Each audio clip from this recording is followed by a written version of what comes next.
Joe, are you going to put us on camera? We're on camera. Oh, okay. We weren't on camera for about. I had to refresh because of the audio. Yeah, that's why we weren't. Good morning, Tanya. Yeah, we know. We're back up. Yeah, we got sound now.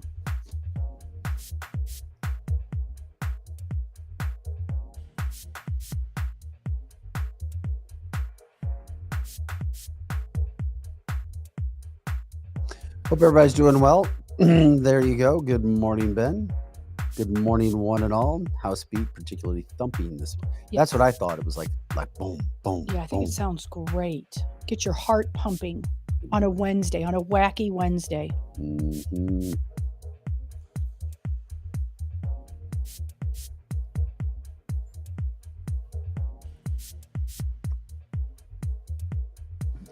Hey, Joe.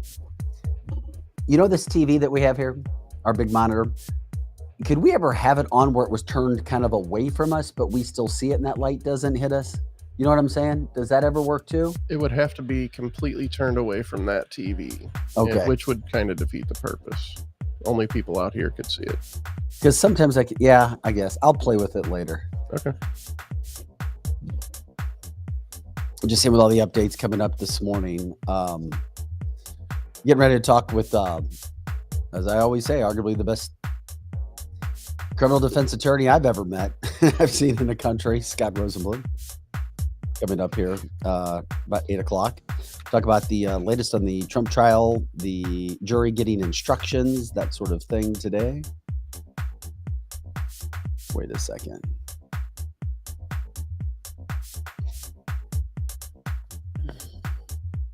What's going on?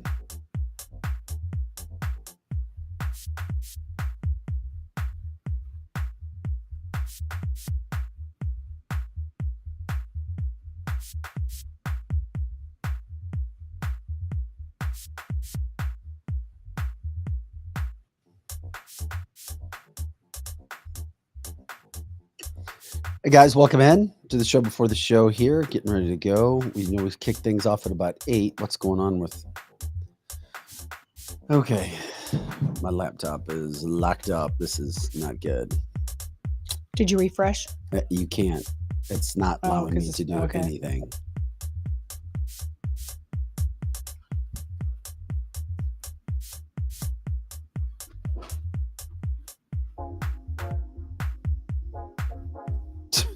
My God. Here we go. Hey, Joe, any ideas what I should do? Laptop's all locked up here. It moves, Really? but it doesn't. Yeah. I'll come take a look.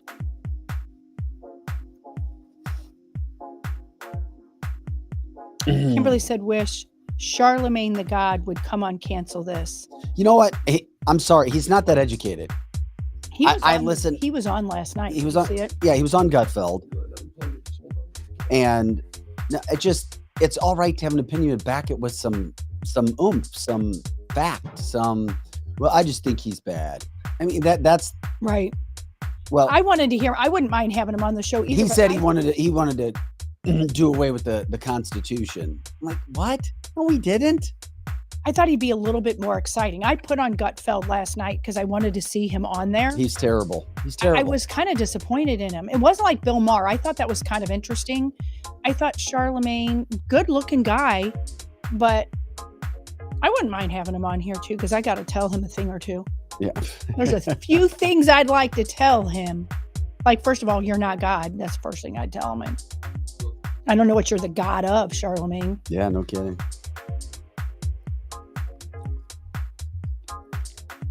And Joe, if you can't make it work, that's fine. If you're restarting him, because I was just wanting to hit Scott at 8 o'clock because of his time. I appreciate you trying to help. I heard the bloop, so he might be in. Thank you so much.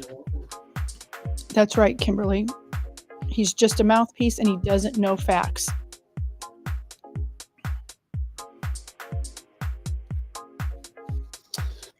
Paul says that dude is so uneducated on any of the issues. No He comments. really is. He's just a mouthpiece. I just, that's the only thing is like, I really, We love hearing from everybody. We do. Mhm. And we just love to hear educated opinions and voices. That's why the show's become popular. That's why the show has become the #1 most downloaded news talk show in all of St. Louis. Because we True. want people to have an opinion, but most of the listeners are pretty educated. They really are. You can't, with our listeners, truly, you can't pull a fast one and say something that isn't true because they'll call you out on it. They're okay if we have different opinions because some people even have different people that we want to vote for governor or this or that. But if it's just a blatant lie, left or right, they know. They know. Hey, Joe, we can go ahead and start the show, bud. All right, Rosenblum's in. Scott's in. All right, great.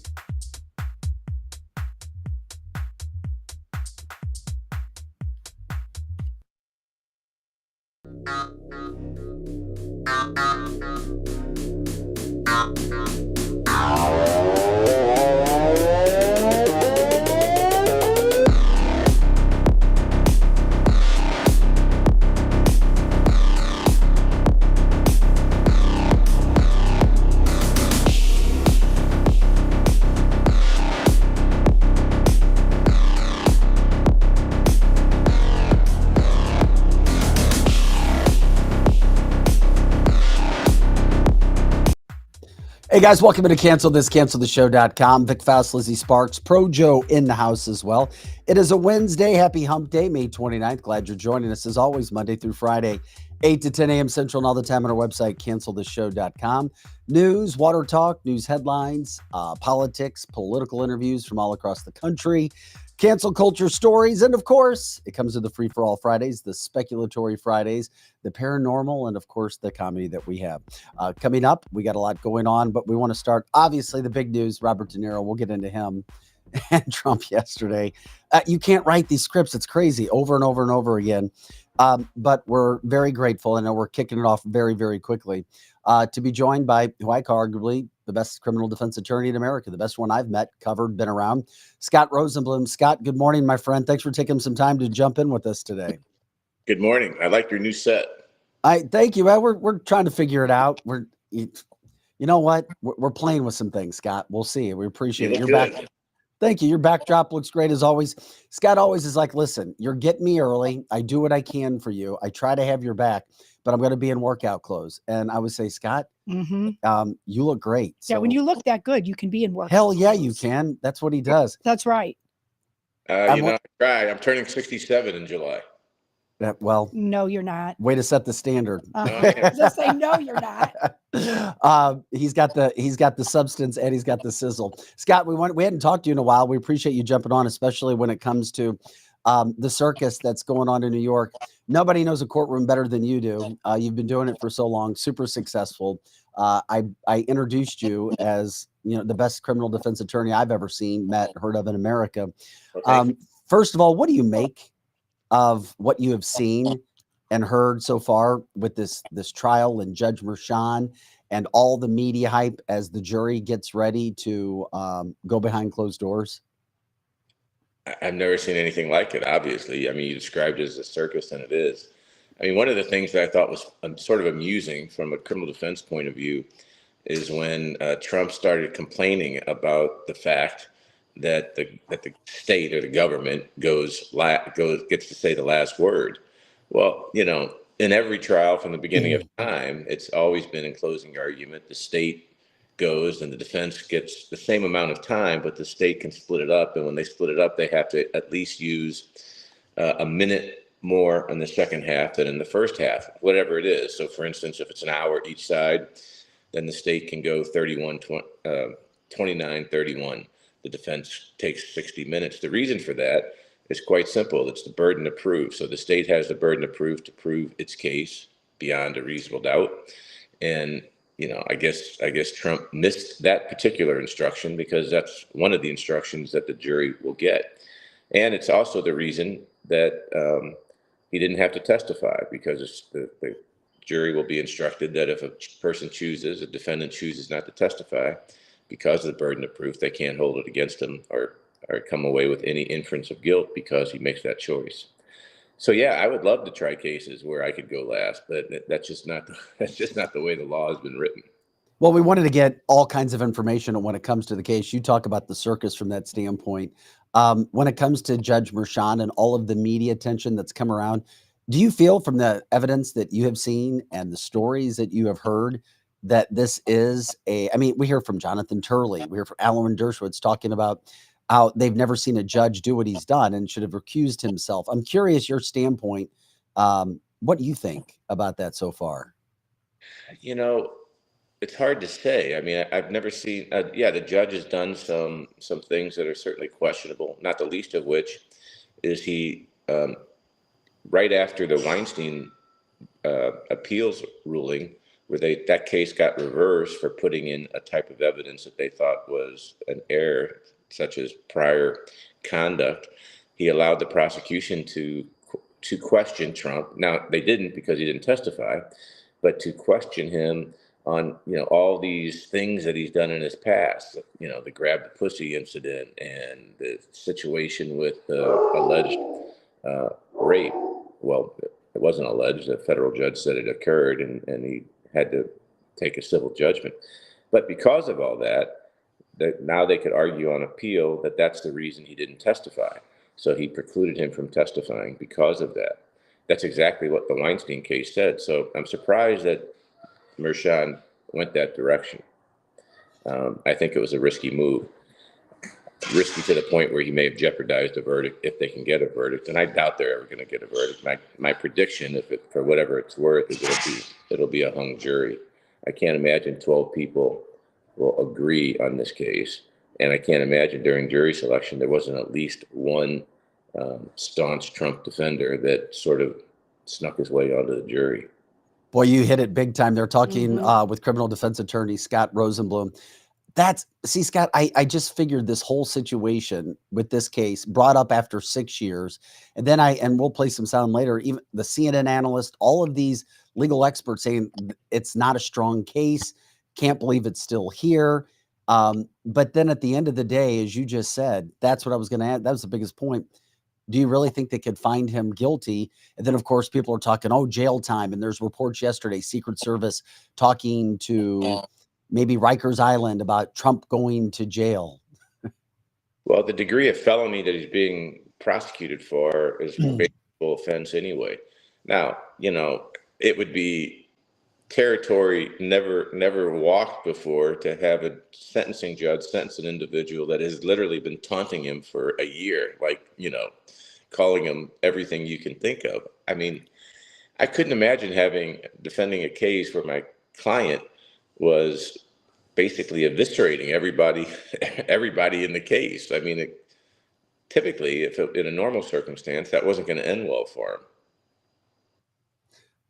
Lizzie, I didn't want to keep dominating. No, that's fine. You're asking all the good questions because I think you're answering it great. Because yesterday we were speculating whether will they be acquittal, will there a hung jury? And it sounds like after yesterday, I agree with you, Scott, that I don't know how you're going to get 12 people to all agree on this. I think it'd be very difficult. And, it's crazy when you talk to jurors and, even when I talk to jurors after a case where there's an acquittal, sometimes the reason they acquit is not the reason you would think they'd acquit. So when 12 people get together and form a collective mindset, it's sort of crazy what can come out of there. And they can hang on to a point that nobody really stressed in closing argument, and that carries the day. So who knows what a mindset of 12 people is going to come up with. And you said you didn't know if we would ever get a verdict. Is this something that you think just gets pushed out and out and out, and then of course an election occurs and this is still going on? Well, I do think this was the weakest case they had. I mean, I think the case is sort of silly, and the whole thing just sounded silly from the beginning. And then whenever you want to make your star witness a convicted perjurer, I don't really think that Trump's lawyer did as well as he could have done with Michael Cohen. I think the whole thing about "you don't know me, we've never met," and then he makes the first portion of his cross-examination all about him and that he was calling him names. I thought that was pretty silly. I think you really want to make the case about yourself as a lawyer. You want to make it about your client. And in this case, he had plenty of grist to cross-examine Michael Cohen, not the least of which the guy went to jail for, I mean, he admitted perjury. I mean, how much better how much poorer of a witness can you have as your star witness than a convicted perjurer, a felony? He's got a convicted felon, and he's admitted perjurer. So there's got to be people on the jury that say, I can't believe this guy no matter what. Well, and Scott, do you think that this has been a problem, that all weekend long during Memorial Day weekend, they weren't sequestered? Of course. But, you know, to the extent that they've been exposed to so much anyway, you know, I didn't see the jury selection. I assume that some of them said they can't be fair because a number of them said they can't be fair because of what they've been exposed to. Mm-hmm. But, you know, anytime a juror takes a break, the jury as a whole takes a break, they'll get a cautioning instruction. The judge will instruct them not to talk about the case, they'll have plenty of time to talk about it after the verdict, but don't talk about it. Don't expose yourself to any news. Don't expose yourself to any conversations, and promptly exit. And if they do, they're supposed to report it. So, you know, whether they will or not, most jurors, I still believe in the jury system. Most jurors follow instructions. They really do. Believe it or not, even in a case like this, I think they would follow instructions because they take an oath to follow those instructions and they take it seriously. Now, Well, I love and respect your insight on that. Yeah, I'm Scott. glad to hear that, because I worried about that. I worried, were they really going to listen, or was their bias going to overtake their choices? you know, all you can do is trust the system. That's the only system we have, and they'll be instructed, and they've all sworn an oath to follow the law, and you hope they do. Now, are there problems? And sometimes they don't, of course. I imagine that the lawyers after the break will ask the judge to generally question the jury as to whether or not they've seen anything. And then if one or two or three raise their hand, then typically they'll have an in-camera conversation as to what they were exposed to, and will that affect their ability to be fair and impartial? Hey, Scott, can the judge dictate what the verdict could possibly be by the instructions that he gives to the jury? Instructions are now in Missouri. We have the Missouri approved instructions, and there are always going to be arguments over instructions, especially in self-defense cases, what can come in, what can stay out, whether there's lesser included. But then when you are trying a case, and I've tried a couple of these cases where there's not a Missouri approved instruction or a general instruction in New York, then you have to craft your own instruction. And typically it's crafted from the statute that they're prosecuting him for. And instructions are the most common area for trials to be reversed. Instructions are fraught with danger. So yeah, if the judge instructs the jury improperly, then a court of appeals can overturn it pretty easily. And yeah, can he dictate? Sure, with an instruction that can sway the jury. All right, Scott, this is kind of a big question that maybe I don't have the answer to. You probably do. So say if Trump is convicted and he goes to prison and then he gets elected president, can he pardon himself? So there's been a lot of discussion about that. And I think the common answer is nobody knows, because it's never had That's to right. It's never happened. Mm-hmm. So I guess it'll be a first time situation. And I guess the Supreme Court then will have to decide whether a sitting president can pardon himself. So this is all circus to you right now, since you don't think we're going to get a verdict anyway. It's just a bunch of media hype, media coverage, something else for the American public to digest and go, oh, something to talk about. I think it's the best thing that's happened to Trump, is what I think. I think You've said that before. Yeah. Yeah, I think it's better than any sort of campaign advertising that he could have ever done. I mean, I think even the Democrats think it's sort of silly for the most part. And it's amazing. I think the young people who are on the fence with him aren't even paying attention to it. Damn. You know what, Scott, we talked about this. I think I brought it up maybe yesterday. Yeah. Ron DeSantis when Donald Trump first announced that he was going to run for president, was actually beating him in national polling. And then once the first indictment came, all of a sudden, Donald Trump surges ahead and has continued ever since. Blows my mind how that all happened. And it is interesting because, all we do is hear about this day in, day out, day out. And of course, for our viewers on the podcast, you'll be able to see, we'll get Scott back in just a little bit. But the thing about it is he just continued to surge from that point forward. That's right. And, people are like, wait a second. Americans are listening. Maybe Americans are watching. And then we saw great speech after great speech, or at least people being able to maybe identify with him. Right. When it came to those situations. Well, and I agree with Scott on that too. You were saying that just yesterday, that you can't go to a rally, you can't do a campaign speech any more than this publicity that he's getting, because it shows how unfair and how political this is. This isn't fair what's going on to him. This is all political. It's all a Democrat game. Well, we're talking with criminal defense attorney Scott Rosenblum regarding the case and what's going on right now. The jury that is, get instructions today, and they will go behind closed doors and start to talk and see what happens and just how long it will take, especially in a case like this. And, if and when we get Scott back, we'll go ahead and ask him that to find out what exactly he thinks when it comes to timing. Yeah. I know yesterday you were talking maybe Friday. I was hoping we'd know by Friday. I mean, it's Wednesday. Yeah. So it is Wednesday right now. Maybe it'll go into Monday, because when I said that, I was thinking it was Monday, and I was thinking it was going to be a whole week. But we could potentially know on Friday. Like you said, it's already Wednesday. That 2 days, I don't know. From the chat line, Megan says the young people are still out there doing. Yeah, that's cool. It happens sometimes. How long? There's speculation, and we know juries can go long, they can go short.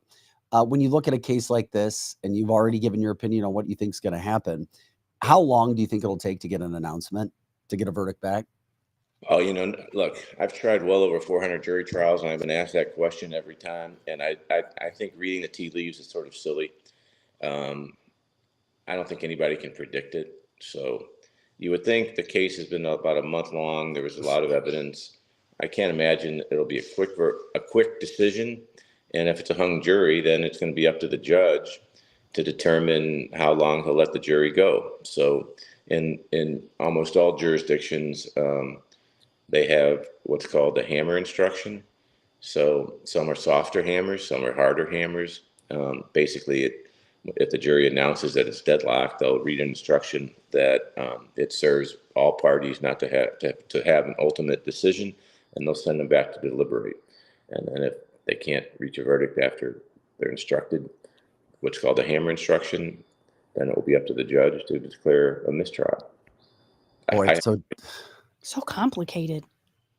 Don't you think this is all so complicated and a circus? Well, it is for us, but we're not the experts like Scott right. is. I mean, Scott looks at it and breaks it down very simply from that standpoint. When you went off air, we were talking about Ron DeSantis leading Trump before the first indictment came, and Trump has only surged from that point forward when it comes to the indictments. Do you feel as if, and this isn't maybe a legal standpoint, but do you feel as if that's why Donald became so popular? The American people could actually see through some of the indictments, especially, as you said, this case not even being that strong? I think it's a combination that once DeSantis became more publicly exposed, he wasn't a great candidate, and he didn't seem, and he sort of took a backseat to Trump. I mean, he just looked awkward, and he wasn't a great speaker. So I think it was a combination of things. And I think, look, Trump is in the news basically 24/7. So, the old good news, bad news, as long as you're in the news, I guess that's what he's being exposed to. De Niro should have stayed out of New York yesterday, right? I missed that. So what happened with De Niro? Oh my God. Oh, it was such a joke. He comes walking out like he still thinks he's in one of his gangsta movies, started telling Trump supporters that we're all there to F you and that they're a bunch of gangsters, all the while he's wearing a mask. And he's also in platform high heel shoes, and he just looks deranged, starts going off. I don't know if he was still thinking he was playing some sort of a part, or he's just an old man that's not relevant anymore and wants some relevancy. But he really looked like he had some mental issues yesterday. I got to find on the Yeah, he internet had a presser. Yeah, you'll find it. He had a presser right outside of court. with a mask on and high heel shoes. Yes. Platform shoes, like for a little guy to have like little, like there. And if you Google it, you can find that there's the De Niro shoes that sells, and there's like a platform on his shoes. I guess it's a good, I don't know, half a foot to make him look taller. I don't know. I didn't I had realize he no was that clue. short. I didn't realize he was that short either. I didn't know that. Hey, Scott, we had to have another legal question. David wants to know, is there any way that Judge Marchand can actually override the jury in this case? Sure. Yeah, it's very rare. I mean, override them to convict or override them to acquit? I'm assuming the question means override whatever the jury comes back with and say, you know what? No, we're going to go a different direction. He can't convict. So he can't change if the jury acquits, he cannot override that and then convict him. That once there's an acquittal, that's double jeopardy. Now, what the judge could do is they filed at the conclusion of the state's evidence, and again at the conclusion of the entire case, they filed a judgment of acquittal, a motion for a judgment of acquittal because the state has failed to make a case, state a cause of action as to each and every element. So it's my understanding that with respect to the judgment of acquittals, the judge hasn't fully ruled yet and is letting it ride. And that's not uncommon. Sometimes they just want to see what the jury's going to do. So yeah, if there's a conviction, the judge can find them to then enter a judgment of acquittal in spite of what the jury did. Now, I can't see this judge doing that. I don't think he's going to be a Trump, I don't think he's going to do Trump any favors, but he could do that. Boy, we can't wait to see where it goes. That's for sure. I mean, just because it's had so much media attention, maybe just for it to finally freaking end, because it has been all over media, all over TV, 24/7. Hey, what's up with your schedule these days? You still hitting it as hard as ever? Because I know you love this, and I've already said you're one of the best I've ever seen do it. Yeah, I'm still hitting it pretty hard. I'm still hitting the trials pretty hard, but I'm taking a lot of time and hanging out in Florida. I got a place down there, so when I'm not in trial, I try to spend some time down there. I was just up in D.C. I represented the young man who decided it was a good idea to drive a van into the White House, and unfortunately, he has dealing with some mental issues. Obviously, isn't he from Chesterfield, Missouri area? Yeah, he's from Chesterfield. And then I was up in D.C. representing a J6er. That's interesting. I was right next to, I had to go check in with the judge that has Trump's case. That's also interesting because you have two district court judges, and they could not be more diametrically different than the judge who's handling the document case. Wow. And the judge can't. Wow, that's two interesting cases. Wow. Yeah, I mean, one's obviously doing somersaults to protect Trump, and the other one's obviously not doing him any favors. So it's, who knows? Yeah, that's crazy. Well, I mean, can you tell us anything about the young man that did take the van? What his reasonings were that he wanted to go just run it into the White House? Is he not like Joe Biden? Yeah, it's an ongoing case. I mean, I can tell you what we told the judge. He entered a plea of guilty, and we're going to have a sentencing hearing. And I would predict that during the sentencing hearing, we're going to be talking a lot about some of the mental issues that this young man was undergoing at the time. He comes from a really good family, totally out of character. It was literally out of nowhere. So when that happens, you look to see what's going on with him. Mm-hmm. And obviously, he was dealing with some pretty significant mental issues. Well, I can tell you this much, Kat, and I've told you this before. At some point in time, if you have a heart to do it, you need to sit in front of a camera and share your freaking life experiences, because people love hearing this. You certainly live an interesting life. Your profession is as interesting as it gets, especially when you have a passion for it and you've been as good as you've been doing this. But we're grateful for the time you've given us this morning. That's for sure. Am I gonna see you anywhere socially anytime soon? Matt, I hope so. I've told people, and I'll tell you before, not only is Scott, as I said, one of the best, if not the best criminal defense attorney in America, he's one of the best people, and he has people's backs. And you had my back during a tough time, and I believe in being loyal, and I'm grateful for you doing that. We'll catch up, my friend, hopefully soon. Sounds good. Thanks, guys.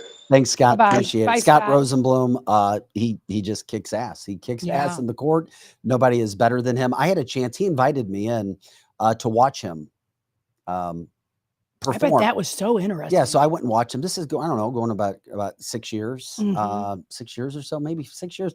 I went and watched him at a court case that I was covering, and yeah, I was mesmerized by how he handles things. Every attorney has their own style, Mhm. their own personality. Right. And many years ago, he gave me a chance to basically do a behind the scenes autobiography with him for Fox 2. And I learned a ton about him. And when it comes to winning a case and what it takes and how you attack it. And guess what? There's no magic formula. It's hard work. It's getting up at 3 a.m. and to live that case. And that's what he did when he talked about what it takes and how he saw where he was going in. So obviously, if Scott's still listening, people saying thank you so much for coming in and sharing some of the insights when it comes to Trump. I was asked yesterday, it was funny because Megan texted me and she was with her boss, like, hey, do you think Trump's going to go to jail? Because that was a big thing yesterday. Yeah, right. Everybody's asking that. They're still asking Because that the today. Secret Service will protect Donald Trump. Correct. Okay, and I know we're giving you a scenario that may not happen. Mhm. If he was ever to go to prison, he would have Secret Service. Right. And So they were talking to police in Rikers Island and Yeah. how we would handle this. So everybody was starting to wonder, are we going to see Trump in jail? The way this has gone, I wouldn't be surprised by anything. Nothing would surprise me. Literally nothing. I could see where there was a hung jury. I see that coming. I really do see that coming. It would not surprise me if he went to jail. A lot of people all along kept saying they didn't think he would make it to jail. But even after talking to Scott, it sounded like there's an element of possibility that he very well could go there. And you know what? I don't know if it would be the same experience as going to jail as if I was in there, because I wouldn't have Secret Service. And I don't know if it's true that if he does go there, he gets a whole floor because that's the only way to keep him safe. I mean, what a time to be living that we're even talking about a former president could go to jail. Whether you think it's a good thing, a bad thing, you like Trump, you don't like Trump. I can't even believe we're talking about this. I know. Pam says, thank you, Scott. Glenn says, Scott is awesome. He's a wealth of knowledge. He really is. And I'm grateful that Scott gave us some time this morning to talk about that, because by last night, I was like, what the truck? I have no idea what to think anymore. Right. We can make speculations, but we don't know. We're not in those 12 jurors' heads. We don't know. And like Scott was saying, will they go there and play by the rules? But see, here's the thing. The rules aren't the same as they would be for somebody else, because the rules are coming from this judge. And so it sounds like some of the rules are not normal. So the whole thing is still up in the air of what's going to happen. And of course, the jury will start deliberating today. How long will this take? What will happen? Will it just get drug on and on and on? That made so much sense. Yeah. When defense attorney Scott Rosenblum was just saying he thinks it'll get drug on and on and on. And that It's makes impossible sense. to predict, but it just kind of hangs out there. Yeah. And then it hangs out there. Mhm. And that's something I never really thought about. Right. That it just continues to go on and on. I didn't even know on. if that was possible. Well, I think a lot of court cases, I've got lawyers in my family, and it's so interesting to hear what they say about stuff. It's often these cases are prolonged and prolonged and prolonged, and eventually there's a conclusion. But we both know the longer something goes on, the less apt somebody is to be as angry about it. So it's best to let it just drag on and on and on for both sides in most cases. You know what? That goes with a lot of things in life. It is. It is. The Yes. longer it goes on, the Yes. less mad you are Yeah, about something. exactly. And you just let it go. And if Trump, I mean, you figure the vitriol is going to go on between now and November, really hot and heavy. After that, okay, they're still going to be mad that Trump got elected. But then think about this. If he doesn't, if they do election interference again and they steal the election and it's Joe Biden, this case is just going to drop. They're going to drop it. Nothing's going to come of this then. They are not going to care. Well, it could have been taken up over 6 years ago. They decided not to. Then all of a sudden, Bragg is there. He has to deal with this. And then, of course, now it's in the hands of the jury.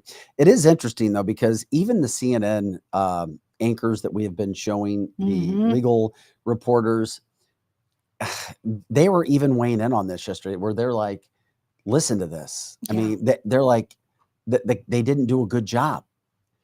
Turley has talked about it. Dershowitz has talked about it. That's right. All kinds of legal experts all over the country. Greg Jarrett had talked about it with Fox in regards to covering cases like this and what can actually happen. I mean, even CNN, listen to what they had to say. After listening to all of this, do you think they fell short? How?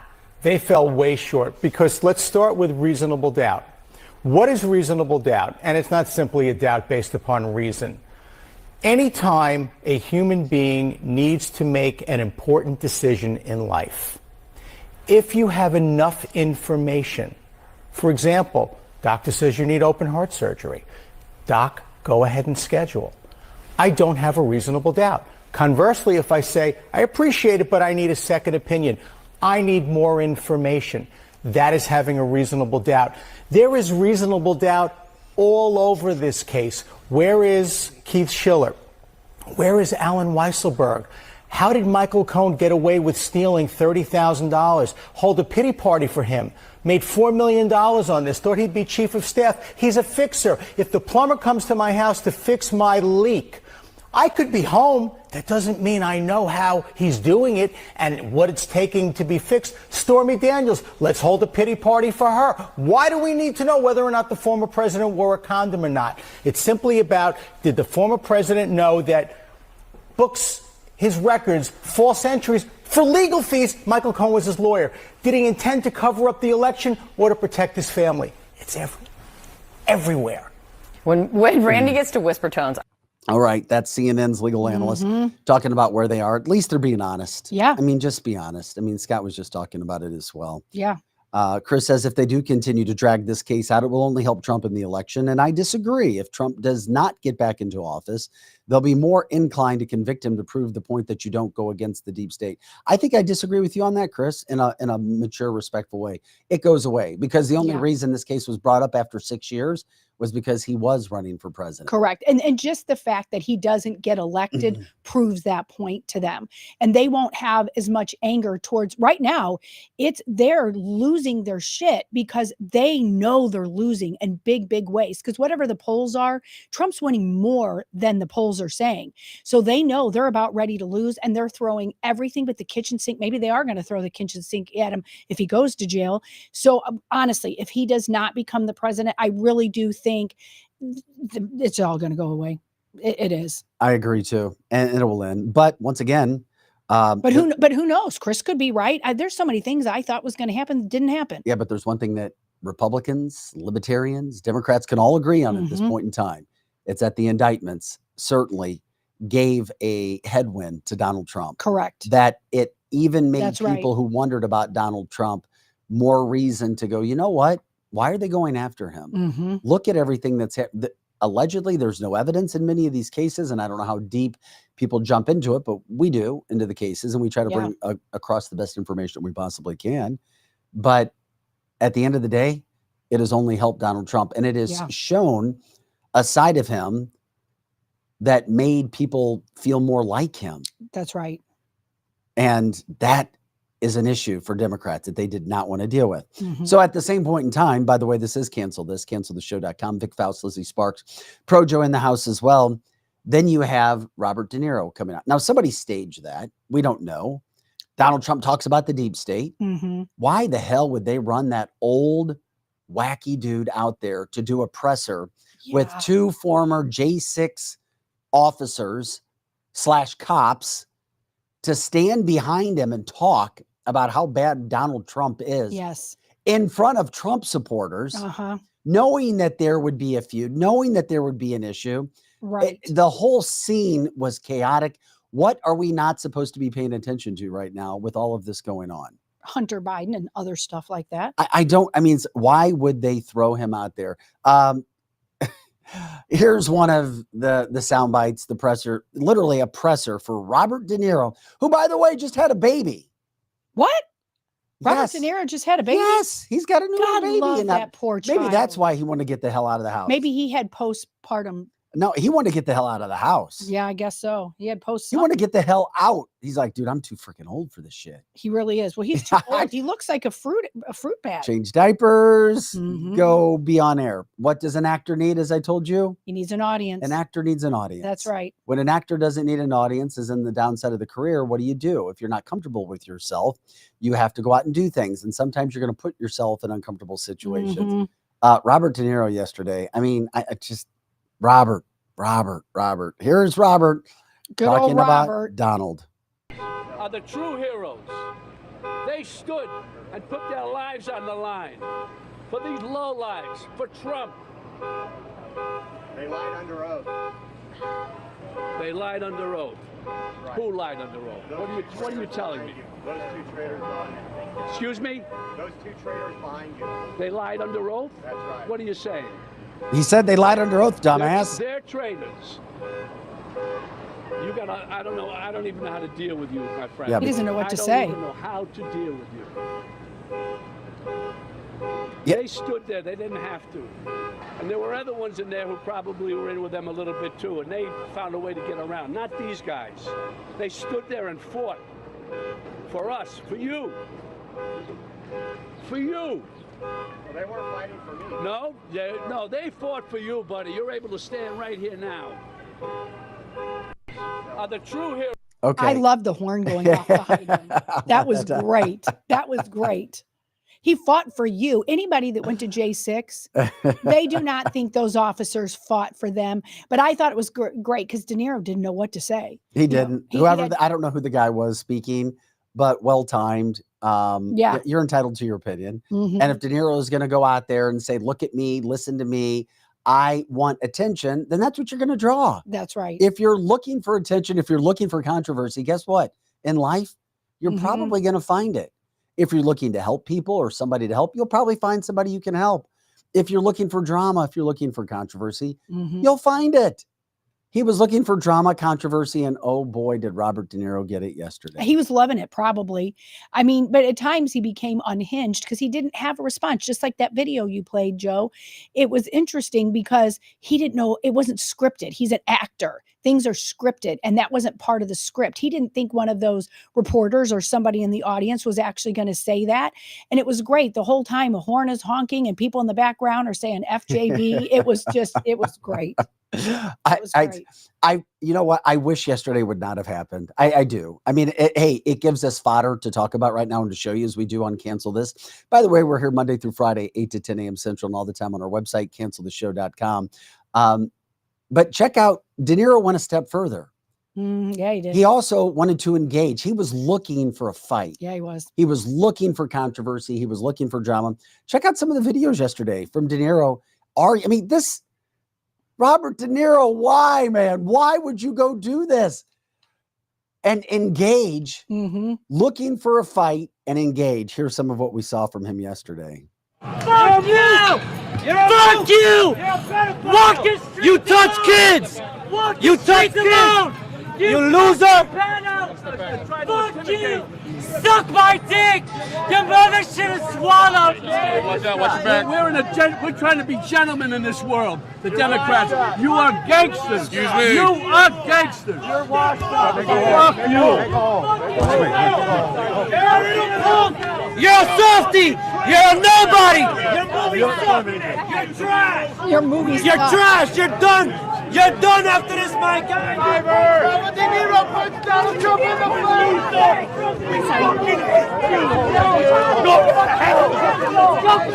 Fuck you, De Niro!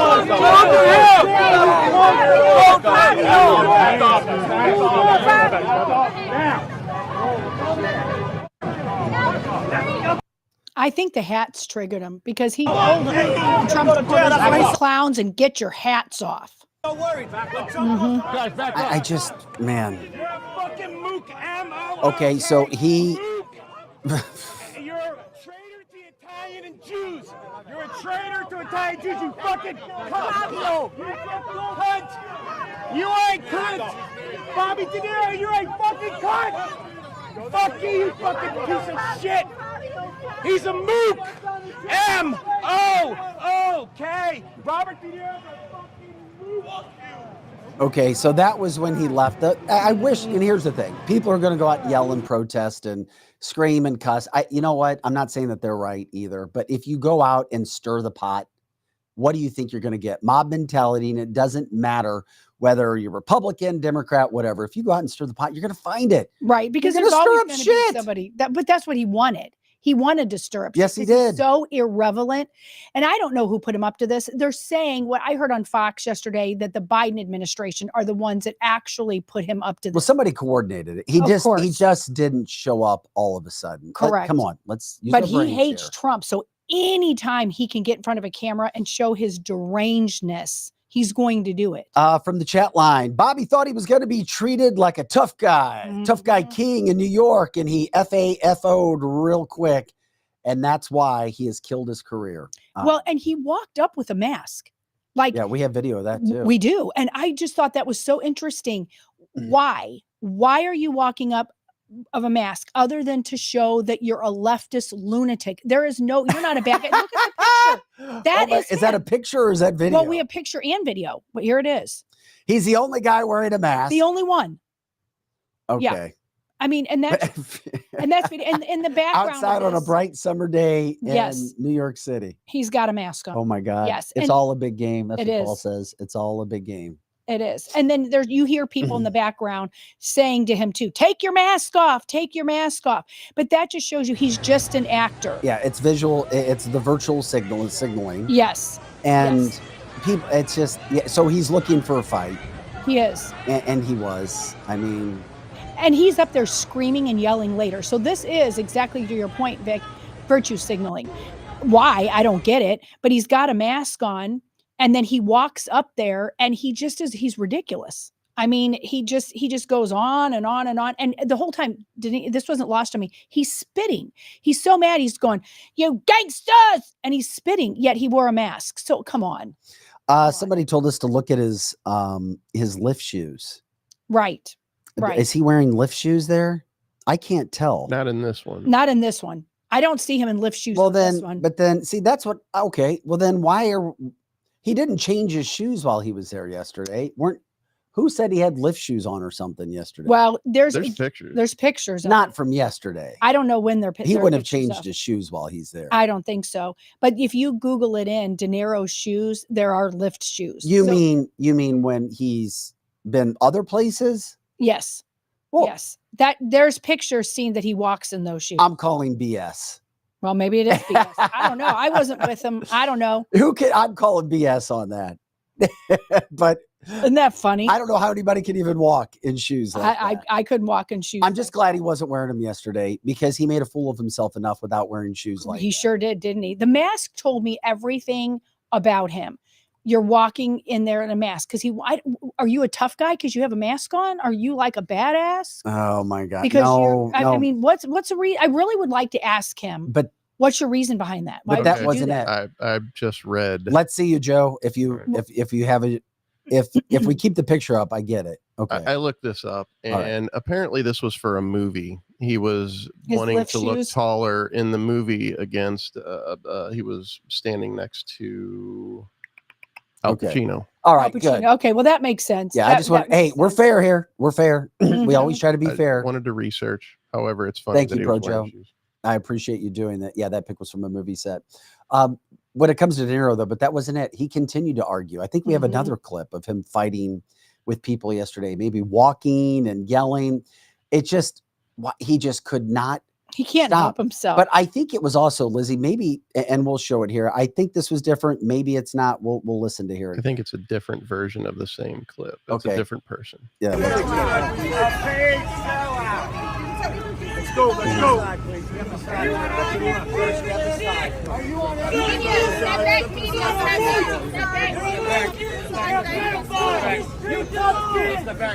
You tough kid!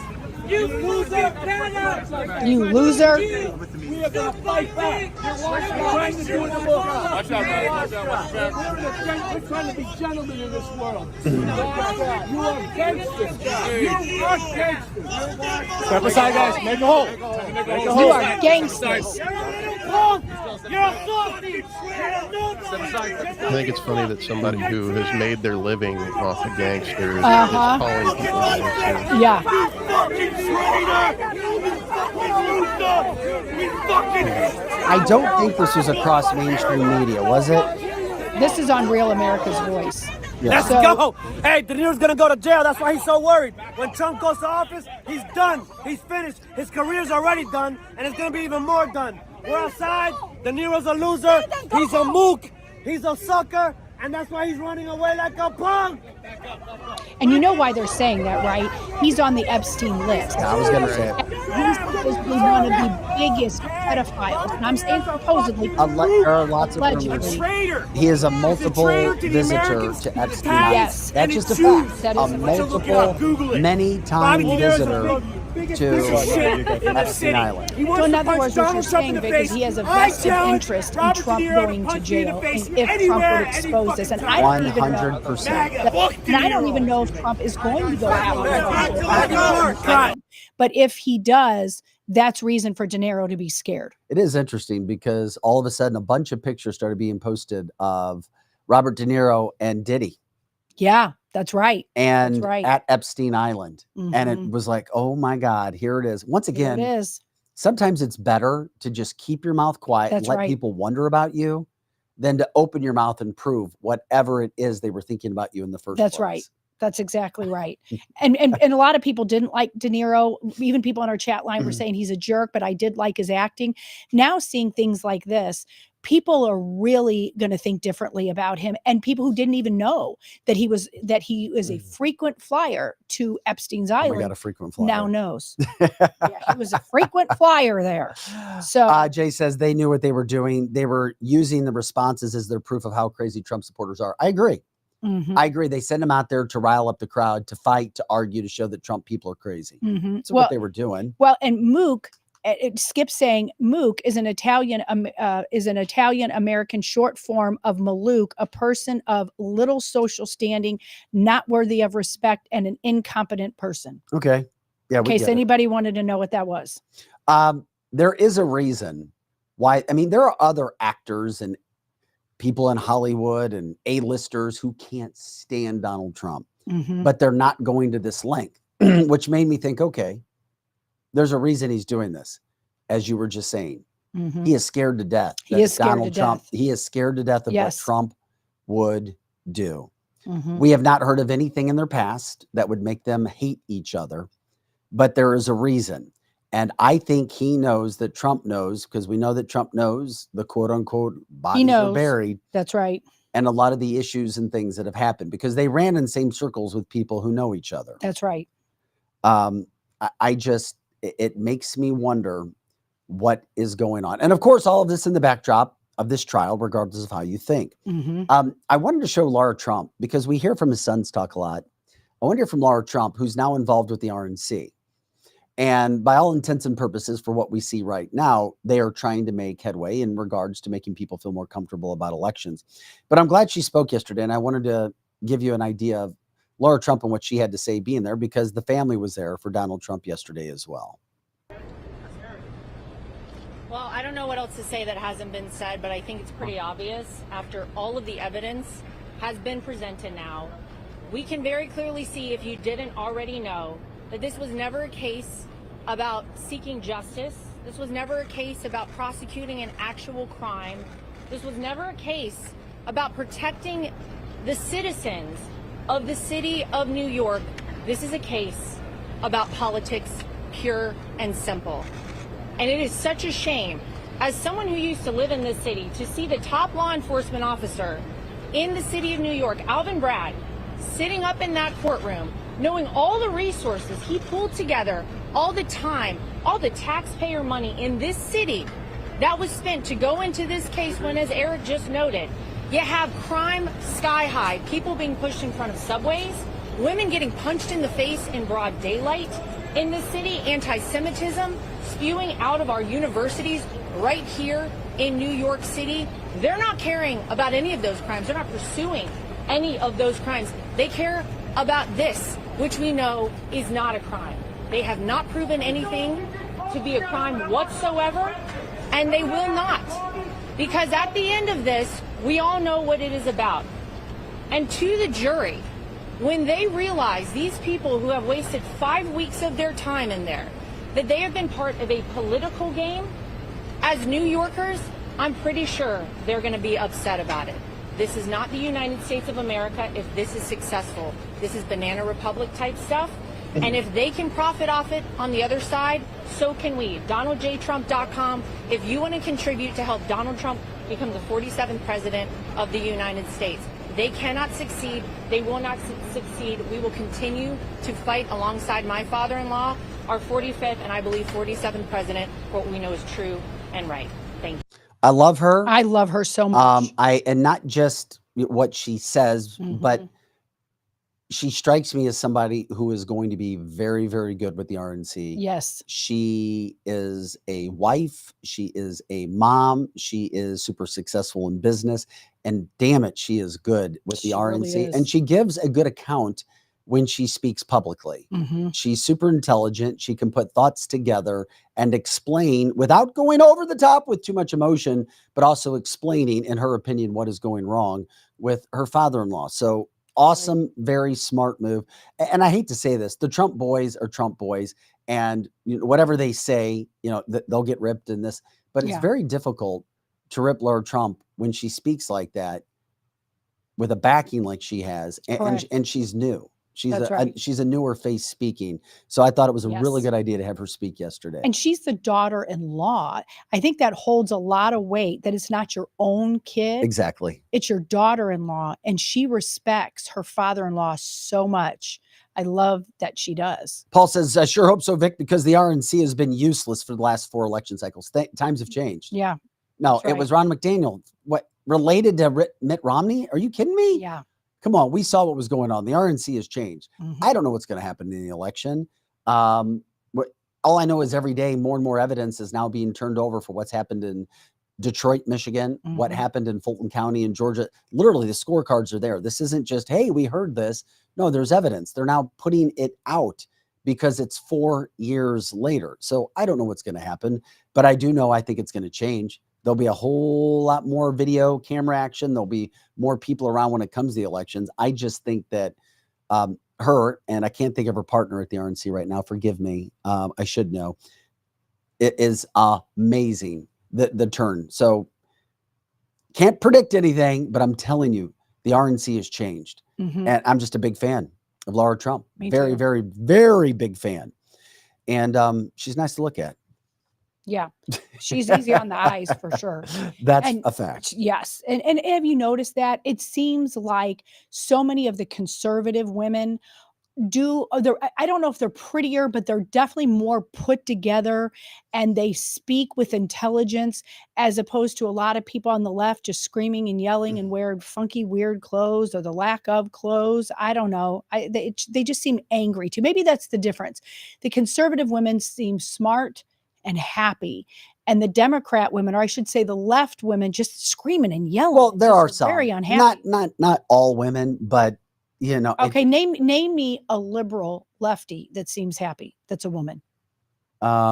People that you don't know, just people who I know personal. You talking about national? I'm talking about national people, because in life, people that are left or right or whatever, if they're not even political, if you're a lefty and you're happy, you're not really into politics. You just vote Democrat, but you're probably not really involved in it because you're just ignoring it.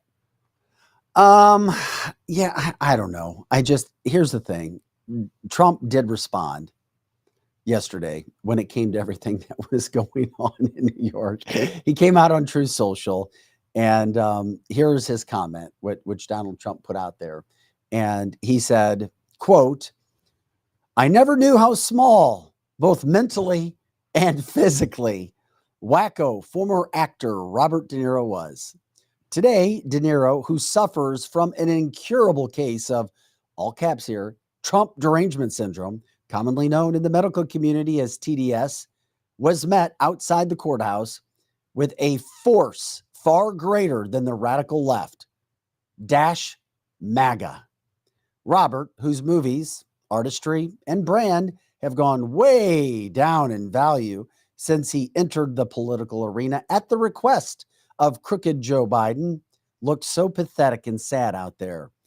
Where have you gone, Joe DiMaggio? Exclamation so point, good. exclamation point, exclamation point. Oh, that was great. And this is what Donald Trump does best. That was really good. But see, you know what? Somebody will go, but that was a tweet. Well, first of all, it wasn't a tweet. It was on Truth Social. So in all technicality, it wasn't a tweet. But that was so good. And he was right. He wasn't wrong about any of that. And De Niro is getting crushed all over social media. I mean, all over. He's an angry little elf. Yeah. There it is. Perfect. He is an angry little elf. And it's sad. It's just you accomplish everything from a entertainment standpoint, financial standpoint, and then you just throw it all away. And once again, there has to be a reason why he's doing it. The other interesting thing is the fact that he's continuing to do this right now as angry as he possibly can, as we said, because we think he's trying to protect something. Correct. And that's why he also made claims that if Donald Trump ever got into the office, he would never leave. It's like, come on. He would never leave. He left the last time. They said that in 2020. I know. And he left. Yeah. That is crazy. Trump also wrote, can you imagine that I, as a defendant, am not allowed to rebut or correct the many lies told during the 5-hour filibuster just put on by the Soros-backed DA's office in Manhattan. He said that about yesterday. It was a long day in court. And then, of course, we're following continuing updates as they happen in New York with what's going on what has been affectionately termed Judgment Day as the jury starts to deliberate. And then, of course, we'll see if Donald Trump talks before jury deliberations begin. Each day he has held press conferences, and we have tried to show those press conferences here as we get them, as we bring in those live situations that we possibly can. I just am just amazed at everything that is going on right now in America. What do other countries think? I mean, Vic, we look like we're a circus. We look like we're a joke to other countries right now. I mean, people outside of here, like sometimes the news that I find, and I was talking to Joe about it this morning, you can find news out of Russia on X that you can't find here. And they are making fun of us in other countries about how ridiculous that we look. But most of them don't bash Trump. They're bashing how weak we look as a country right now. Yeah, Jay says, how about a 5-hour closing argument? It's insane. Yeah. It's absolutely insane. The only thing I can think of too, once again, continue to drag things out as much as we possibly can to see where all of it goes. To see what's happening. I think they're trying to mentally exhaust the jury. I could see that happening. I could see where they would want to mentally exhaust them. Where they just want to get a verdict and get out. They said that as much yesterday on, I can't remember which show it was on Newsmax, but that was the case, that the jury is getting fatigued and they've got kids at home and they want to go home. And so somebody on Newsmax said the same. Interesting, to try to break down that aspect of it. To just try to make them tired till they're finally like, I just want to go home to my kids, is what somebody said on Newsmax yesterday. But one report is there has been one juror, a man, who has been reportedly very attentive when the defense is speaking, when the defense is making what would be considered good points, where it seems as if he is very in awe of the defense.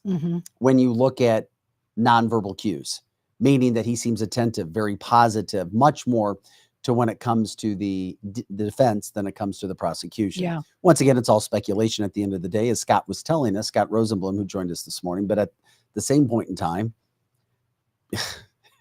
it's been 5 weeks.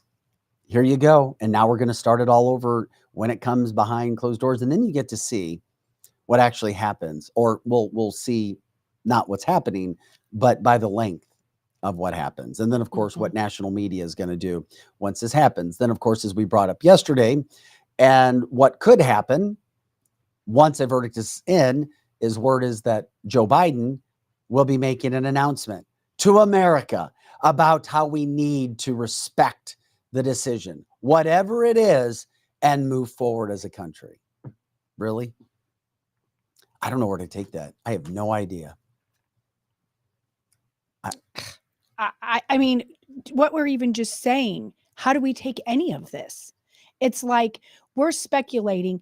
And who was it on our chat line? Peter was saying that he can concur that we're being made fun of outside of the country. Oh, of course. And so everything that we're talking about is a joke. I mean, it's a joke. I mean, we're living the life of a joke, sitting here, and all of our listeners, how played we're being by the deep state, because they have such, like, look at Robert De Niro. He's on that list. They have done so many bad things to small children and bad things to the common person that is not part of the deep state or doesn't understand. And they're freaking out, and they're doing everything, literally everything, to stop Donald Trump, because he represents the person that can expose them. And here we are talking about that. From the chat line, Tiny says, my sister from Destin, Florida, and excuse me, South County, Missouri. It's her birthday today, so happy birthday to her. She watches you guys from Florida on X. And by the way, if you didn't know, you can watch us on X. We have a massive audience, or big audience, on X. We're on Facebook, Rumble, YouTube, and CloudHub. And of course, you can catch us on the usual audio platforms, which are Apple, Google, and Spotify after the show. This is cancelthisshow.com. Vic Faust, Lizzie Sparks, Projo in the house. Grateful for our advertisers, sponsors that we have: Complete Auto Body Care, Complete Auto Body Repair. Once again, Complete Auto Body Repair. You can go to CompleteAB.com, check out everything they do when it comes to your vehicle. Everything from A to Z, literally. They're not going to nickel and dime you. If they can help you, they'll let you know. If they can't, they'll let you know. Many of our listeners and viewers who have jumped in throughout the St. Louis metropolitan area go to Complete Auto Body. And when you do, let them know that you heard about them from Cancel This and that you appreciate them being an advertiser here. That helps us. It helps them. And it's all one big happy family. You get your car back better than it was before. Also, St. Louis injury attorney from the Injury Council, David Gregory, also running for Missouri State Senate. You can check out Gregory for Missouri.com. His phone number, 314-619-4230, 314-619-4230. Why does Dave advertise? Why do we do this? Because Dave, when it comes to an accident, if you've been in a car accident, if you've had an accident with a trucking situation or trucking company, personal injury of any kind, and when it comes to workers' comp, Dave is one of the best you're going to find. I used him twice. Not only did Dave take care of my situation way better than the other attorneys that I spoke to, he called me about 8 months later and said, hey, I found a legal issue where, you are entitled to more support. And I'm like, really? He's like, yeah, because I wrote some of these laws. He's also an accountant, a former representative in the state of Missouri. He's licensed in 7 states. There's a reason why one of the biggest names that you'll ever hear in St. Louis when it comes to personal injury uses Dave as well, because he's like, I need Dave. Dave will answer your call, and you'll get that personal service that you may not get somewhere else. Once again, give him a call, 314-619-4230. But when you use Dave, let him know that you're calling about Cancel This or from Cancel This, that you heard him, and he's going to waive much of the fees. So that means you get more money when it comes to what you deserve. So we're grateful from that standpoint. WeQuipUSA.com. You literally go to their site, WeQuipUSA.com. You can rent items that you don't own, or you can rent out your own items to other people. And the site it's marvelous. There's insurance that's attached, and you also rent from people in your own area. They rent spaces, they promote businesses. Check them out. And of course, Winty's in the Chesterfield Valley and in Defiance, Missouri, 2 weeks in, or at least just over a weekend. Big support out in Defiance and wine country for Winty's. Great place. Also, same menu. Lizzie checked out their breakfast, loved it. And some of the best burgers, pizza, wings, smoked meat you're going to find in the Chesterfield Valley as well. So check them out. We appreciate everything from that standpoint. All right. Vic Faust, Lizzie Sparks, Projo in the house. This is Cancel This. We're here Monday through Friday, 8 to 10 a.m. Central, and all the time on our website, cancelthisshow.com. We appreciate you guys jumping into the chat line as well, the People's Platform. Hundreds and hundreds of comments within the first 2 hours. If you see Lizzie looking down, or me ever, that's because we're responding to people as well. We do our best, and Lizzie is the master at it, making sure that she's getting a gauge on everything that's going on. What kind of things are you hearing today so far, Lizzie? Well, there's a lot of people are talking a lot about, of course, De Niro, and they're also adding people still interested in De Niro. Yeah, and I think it's not that they're interested in him so much, but it's that they're interested in the fact that he's flipping out and showing who he is, and why he's that upset is he brought attention to himself again that he's on Epstein Island, or was on Epstein Island a lot, and he has an axe to grind because Trump will expose him. And so that didn't go unnoticed to people, because the average person that don't understand they just think he looks like he's a crazy man. But there is a reason why he's acting like that. And there's a reason why so many of the wacko left became unhinged, is because they did a lot of things that were going to continue to be covered up by the Clintons and the Obamas, and even the Bushes for that matter. And now you've got somebody that's not part of them coming back again, and they keep throwing everything at him, and he keeps coming back. So De Niro made a complete ass out of himself. But what's even bigger, he brought attention to himself as to why he's so unhinged. Yeah, there's a lot going on. Kathleen says talk governor's races. Yeah, we talked governor race last week. We'll continue to do that. The national story right now is what's happening with this Trump trial, as we continue to wait and see if Trump will speak today from that standpoint. Something else that's going on that I found interesting as well. You guys familiar with Kash Patel? Yes. Kash Patel now getting hype to be Donald Trump's attorney general, which would be very, very interesting. And if you're not familiar, check him out. Super, super smart dude. And it would be an Indian man, what with Donald Trump going all over the board to find a staff. I saw that come out yesterday in the midst of us looking and trying to figure out who his running mate would be for vice president, which is supposed to happen at the RNC, the convention, which is where it always happens. I thought he might do it before, but now word is that he would do it while he's there, I guess, for a bigger announcement, bigger crowd. The list continues to go, but I love Kash Patel. And interesting, from the chat line, Kathleen says Patel is amazing, great choice. I would put Greitens over defense. I can't disagree with Kathleen. And Eric Greitens, by the way, was also represented by Scott Rosenblum. That's right. And Scott was one of the first people to kind of call out former St. Louis Circuit Attorney Kim Gardner. That's right. And it didn't matter that he's a Democrat, and it didn't matter that she was a Democrat, but it mattered about what truth is. Correct. Because as we all know in life, you can't have anything in life without truth. Truth is what you have to have anytime, anywhere. Because if you don't have truth, you can fake your way all through whatever, through a work situation, a personal situation, any of that. So Pam says she agrees with Kathleen. Chris says his interview with Tim Pool before Trump interview was really insightful, talking about Kash Patel. I love the guy. I think he would be an amazing attorney general, especially considering what we just had over the past 4 years. And that doesn't mean anything that I'm a conservative doing a show here with Lizzie, but if you actually listen to him, check out Kash Patel. That was one of the reasons why I brought him up from that standpoint. Also, there's a new movie coming out that I know conservatives would probably, about Ronald Reagan. Yeah. And you can continue your chat when it comes to Robert De Niro, Donald Trump, as we see if he speaks today. It would be interesting to see if he does speak and addresses all of the crazy that happened yesterday. But Dennis Quaid, and we have seen more people in Hollywood that come out now. They're not afraid. Right. They're not afraid to give their conservative opinion. And everybody's going to have their own opinion.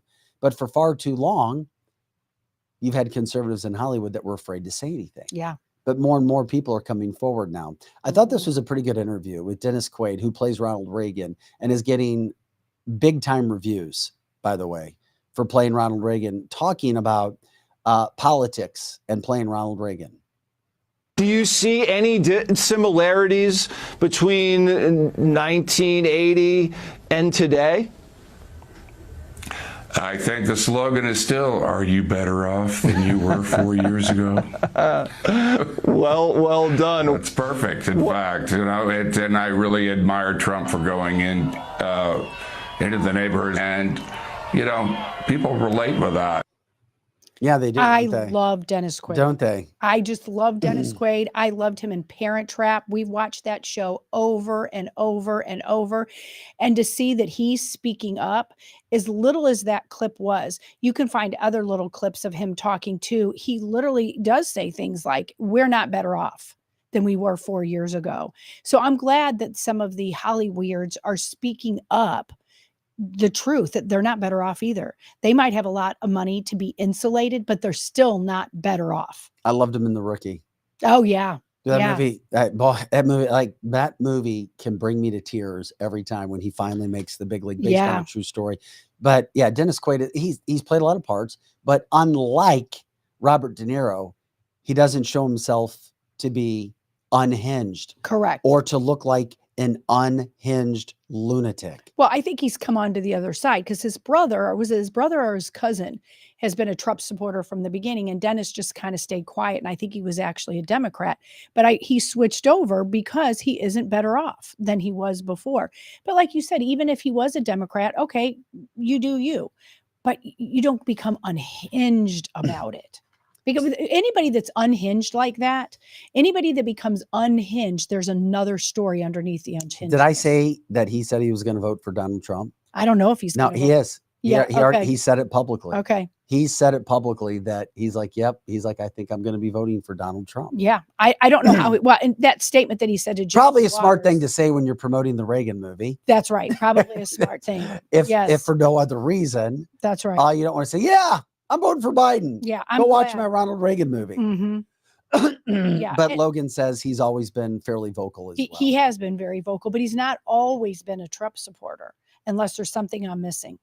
Yeah, I don't know. I don't know. Maybe he has been. I hadn't noticed. I just really like him. The guy, he's just a very likable guy. And he's been around Hollywood for a long time. And he hasn't gotten into the whole mix of the craziness that's happening everywhere, or Trump derangement syndrome, which led us into, okay, I don't know. I know Charlemagne the God has a massive audience around the country.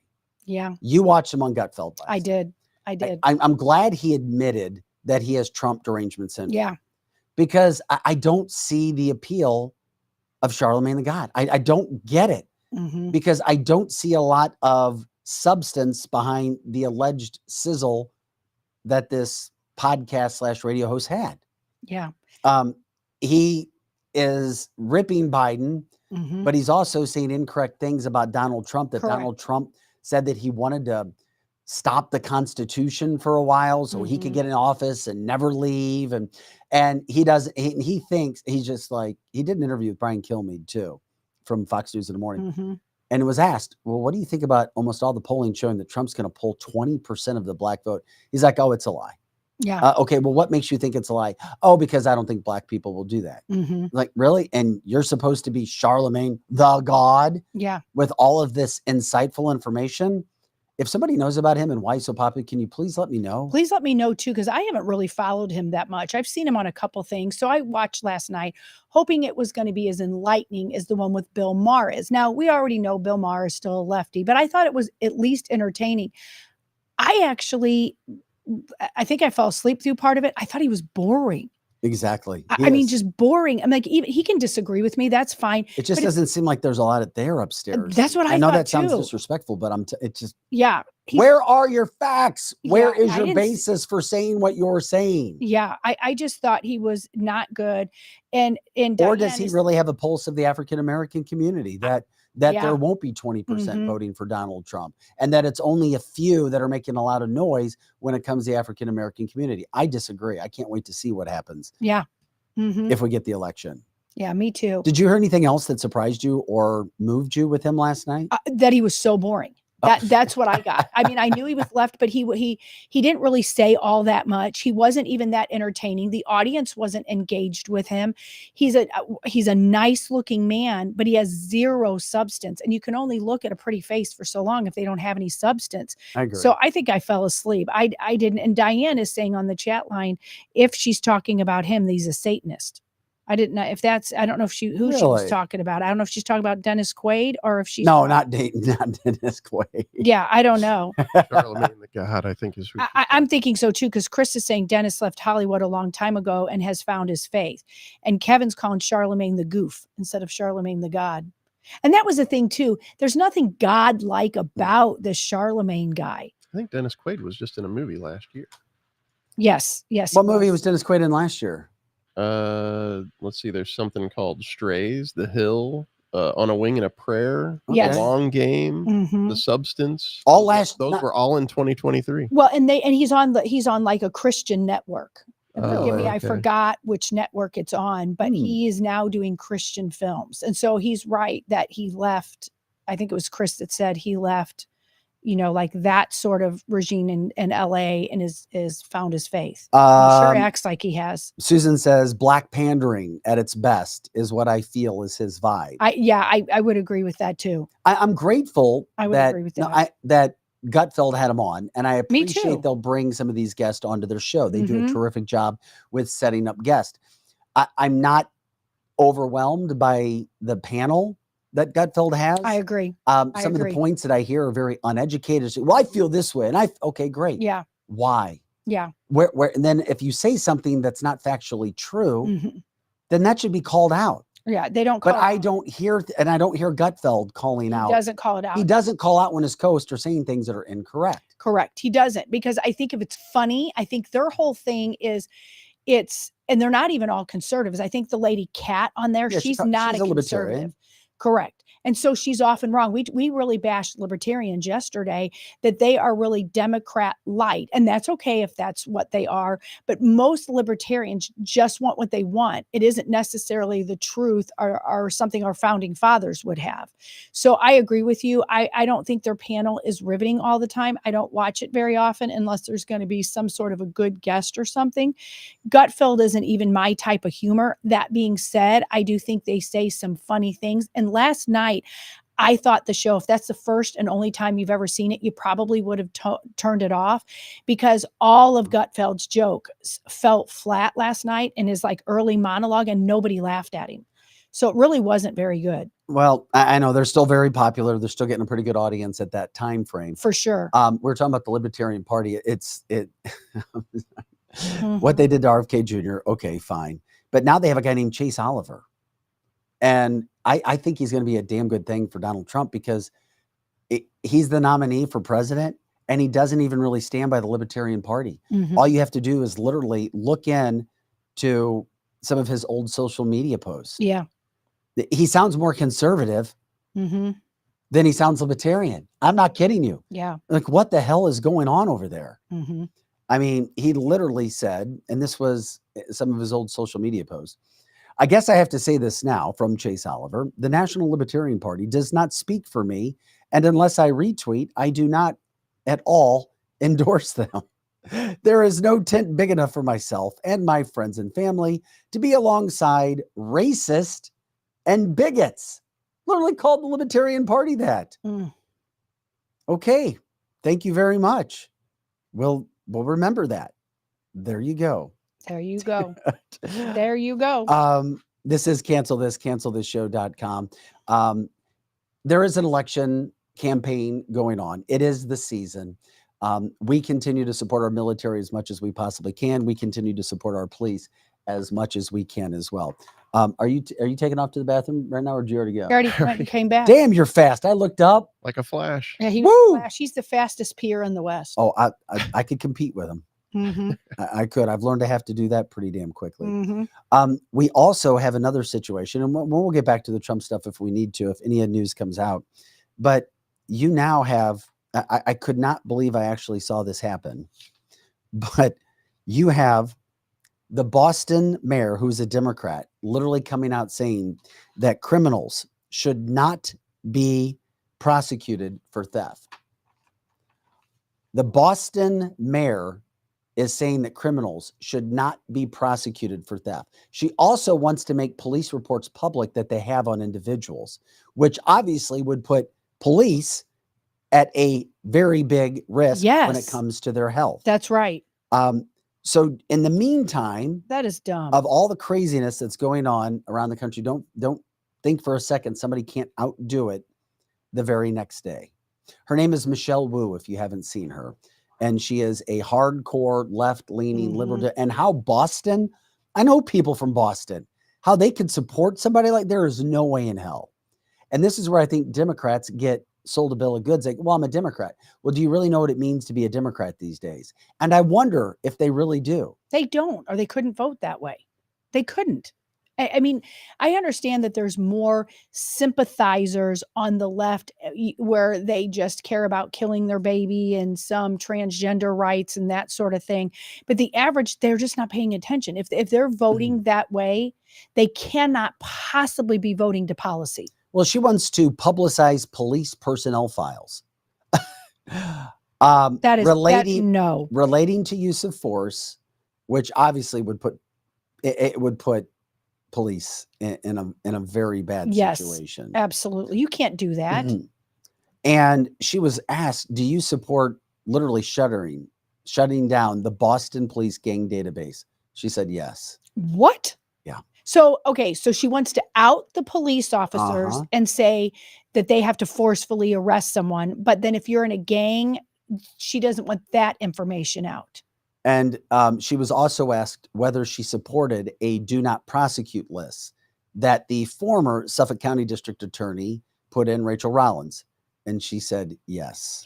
I can't understand any rationale for thinking about that. If people think things are bad in St. Louis and in Chicago, imagine in Boston of all places. Wow. I would imagine she would have to be paid. If it's not Soros, it's some sort of a, person that wants unrest in our country.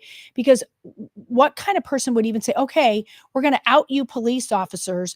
We're going to show everything that you've done. We're going to put your family at risk, even though you're trying to keep us safe. But these gang members that are out there pillaging and murdering and stealing and wrecking businesses, okay, we're gonna protect you. Who does that? So the Boston mayor also says that she's an advocate in trying to reallocate some of the police budget towards other city priorities as mayor.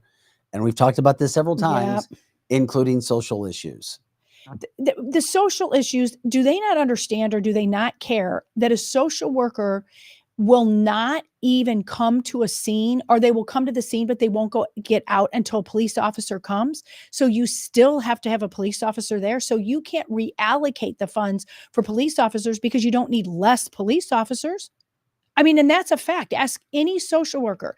If they're going to a situation that there's a domestic problem or abuse or something, they will not go in.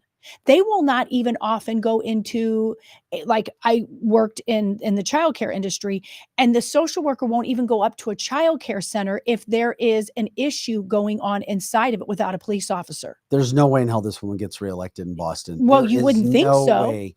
People in Boston, I know we'd have a big of an audience there. If this is your mayor, is that somebody you want coming back? But you know what? Some people, they do think that's good. I mean, that makes Tashara Jones in St. Louis sound conservative. Yeah, it sure does. It really does. That's nuts. Nuts. But there's this whole set of people now that have come out of our school systems with that mindset. Police bad, social workers are good. And we have to, help these people that are in the gangs because they had a bad childhood and probably didn't have white privilege.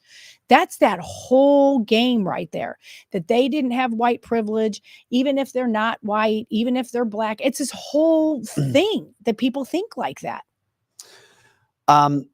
You just have to, you can't just go out and do whatever the hell you want to do. You just can't. You can't do it. Case in point. Okay, you can feel however you want with pro-life issues. You can feel however you want if you're pro-choice. You've got that choice in America. But you can't go out and physically attack people. You can't do that. And you can protest, but you can't go out and break the laws. We have seen with pro-Hamas, pro-Hezbollah, and pro-Palestinian riots, which is what they've turned into. That's right. Attacking innocent Jewish people and attacking innocent people who are supporting Jewish kids and people across this country. Look at this video and we'll show you what this guy is allowed, and we will show you. Joe will pop it up. he is allowed to protest, or he is allowed to make his case known as being a pro-lifer. And he can go out and protest abortion clinics. There are spots where you can do that. Well, guess what? You can't go up and hurt people just because you don't like what they're saying. So we show you the video now. I want to watch what this woman does. This guy's holding a sign that says abortion is murder, and you know it. And then this is what transpires afterwards. You can go ahead and play the video, Joe. A miscarriage is a medical abortion. No, no, it's not. Okay, let me educate you, okay? Yes, it hold on, is. hold on. Get back. Hey, get back. Oh, hey. Hey, that's not okay. Don't put your hand. Hey, get back. Stop. Don't put your hands on her. Please, I don't want to scare your daughter. Please get away. A miscarriage is a medical abortion. No, it's not. Okay, let me educate you, okay? Yes, it hold on. Get back. Hey, get back. Hey. Hey, get that's back. not okay. Don't put your hand. Hey, get back. Stop.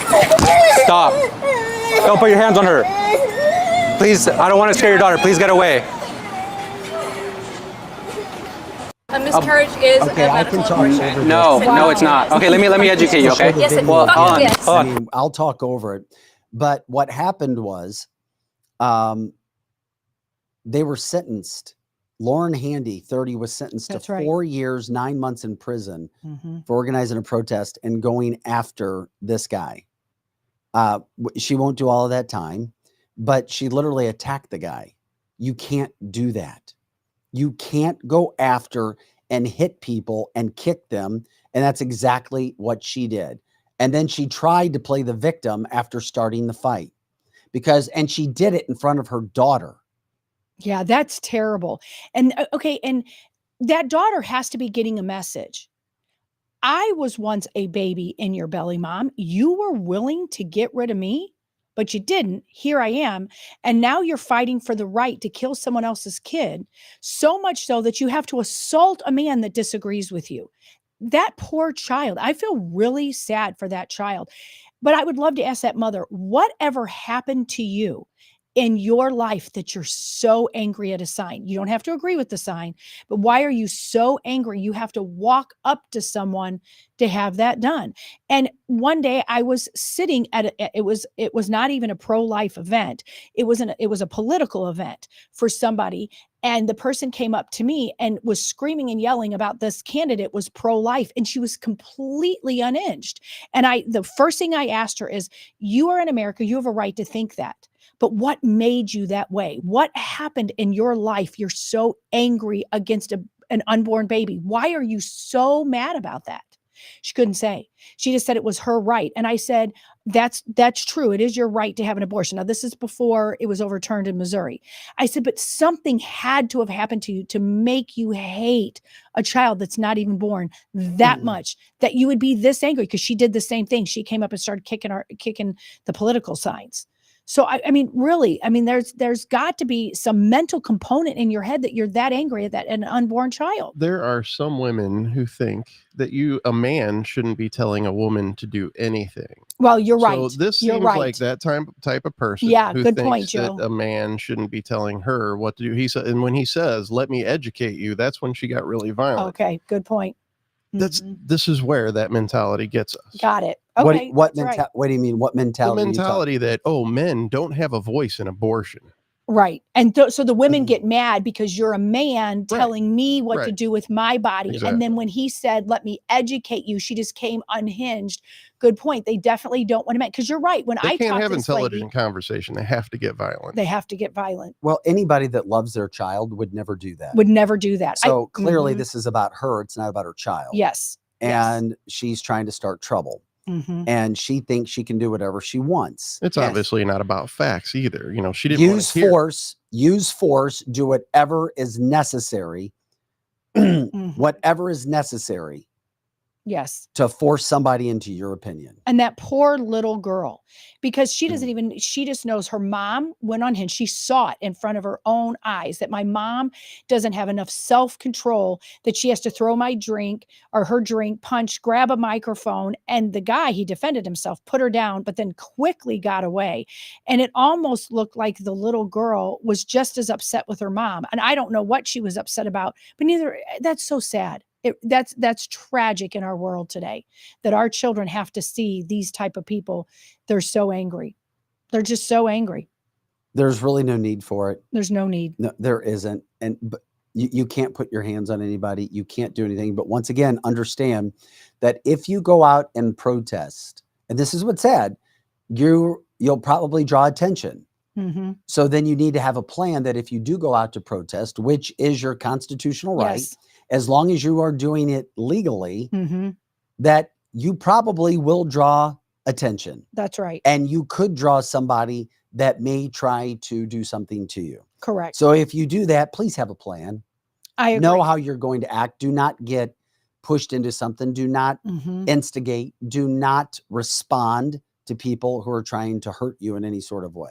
I think he handled it pretty well. I He did set too. her on the ground. He didn't. He could have done much worse. Yeah, and However, he he didn't. set her on the ground. Yeah, I thought so too. And that is true. When you are out protesting, and it is your right to protest, understand that there's going to be counter type protesters come out. Be aware of that. Because I used to go to these like overpass things, and it would be just like a Memorial Day, and you would hang flags over the bridge and stuff, and then somebody got slapped and somebody got this. And then now that I have, I'm on air, and even when I worked before on a different show, somebody said to me, you're making yourself a sitting duck and everyone that you work with, because crazy people come up, and what are you proving? What are you proving on that overpass? What are you doing? And I'm like, I never thought about it that way. I thought I was being patriotic. I thought I was hanging a flag over. I thought I was, honoring police officers, because we would come from police officers. But at the end of the day, what was I really doing? I was putting myself and everybody around me at high risk. And yet that was my right to do it.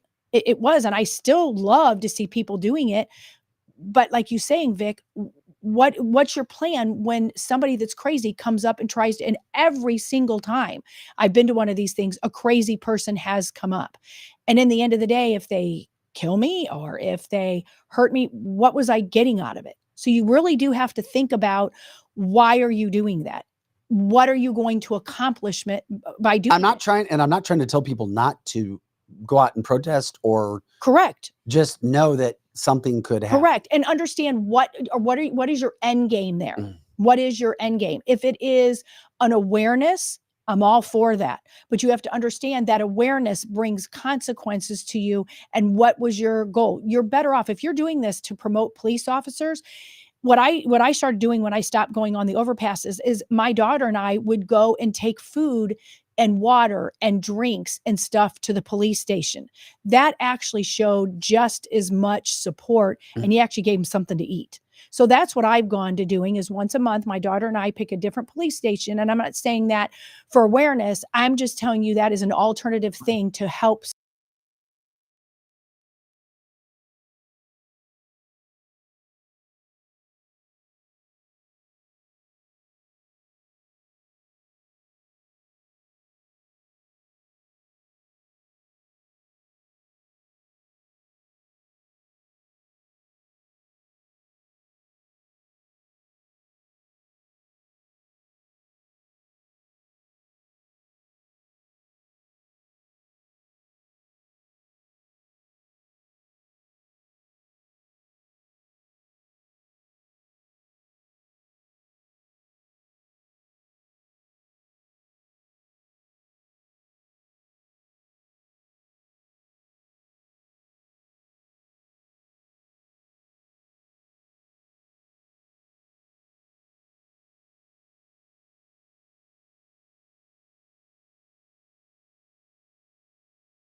I'm gonna put you guys back now. Okay. People can Okay, hear we're us. back. And we're back. Our internet looked like it just froze. Abortion should not be political, according to Donna. Mitch Mhm. says you were hacked. You obviously touched a nerve with FB. FB messed up, those sorts of things. We appreciate everybody staying with us with everything that we have. Yeah. All of our connections went down. Every one of our connections went down, but we're back. Oh, okay. Well, then, yeah, if it's everyone, then that means it was a technical. Yeah, it was definitely either internet here or It, something. it was internet because we were frozen on all platforms. Okay. So. Well, we're here. Vic Faust, Lizzie Sparks, Projo in the house. Cancel this for her Monday through Friday, 8 to 10 a.m. Central and all the time on our website, canceltheshow.com. So if you do go out and you do protest or do whatever, you just be ready. Just be ready. And I'm with you, Vic. I'm not telling don't people break not laws. to do it. Don't break laws. Yeah. But you are putting yourself at risk. Like Lisa said on the chat line, there was somebody that was doing it and a deranged person came up and just punched somebody right in the face. And all they were doing was a police supporter event.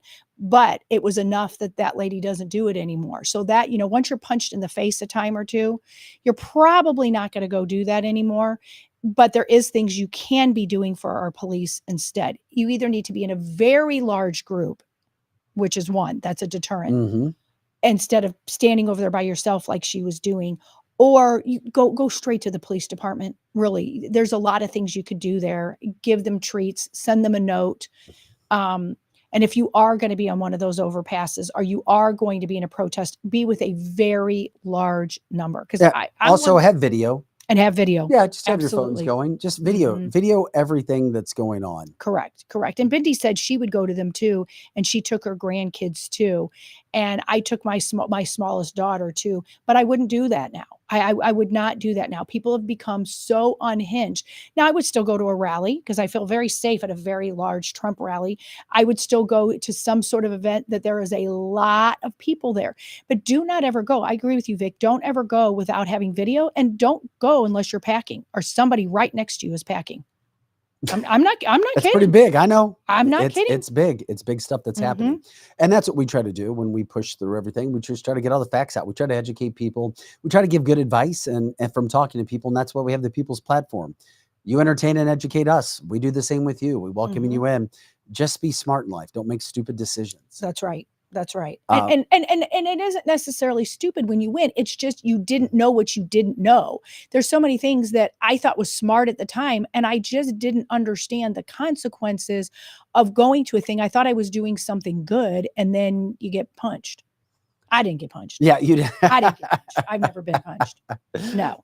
Yeah, but didn't you have people get in your face though? Oh, I've had definitely people. I've gone to several Black Lives Matters marches, and I've had people get in my face and say stuff, but I was recording it the entire time.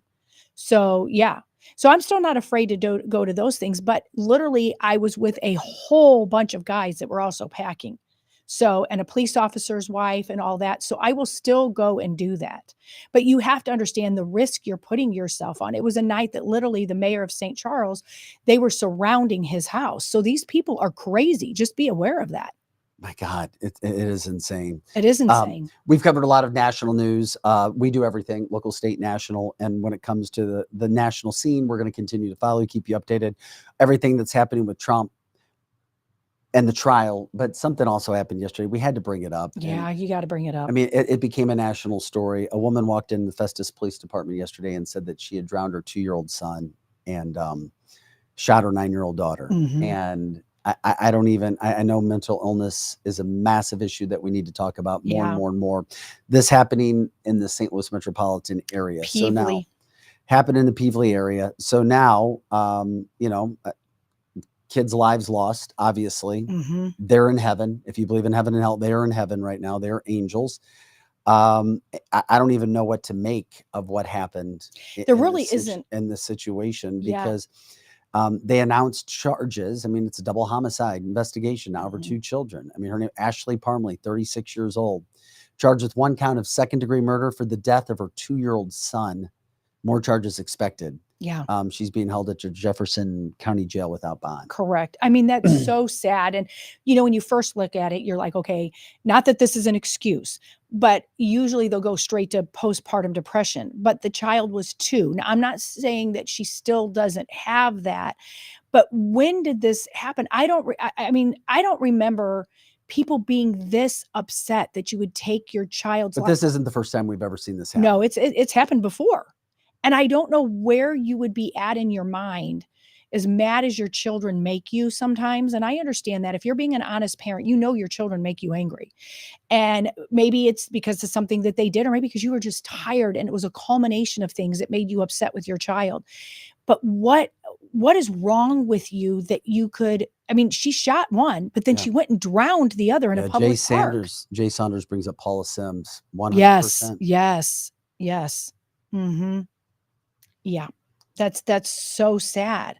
And you have to actually be out of your mind to shoot your kid and then go take your other kid. She took it apparently to a public area and drowned him in like a fountain area. What are you thinking? Yeah, counselors are going to be available at the school for the the friends and people at Festus Elementary School.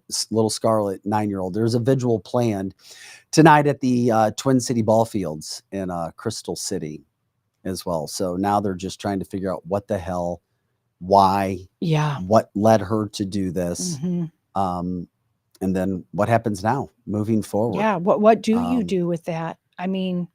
So she's still alive, correct? She didn't then shoot herself. She went into the police station. She walked right in. And that's where they're all left right now, trying to figure out, where do we go from here? What do we do? What happens? Yeah, I'm sure she'll go to jail, but she will live for the rest of her life in a living hell. Because if this was just a state of short insanity, she killed her kids.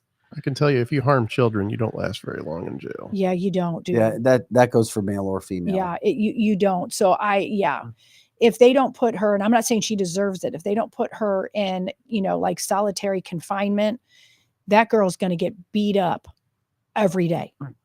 Every day. Pam says, and you wonder why our law enforcement EMS people get PTSD. You absolutely right.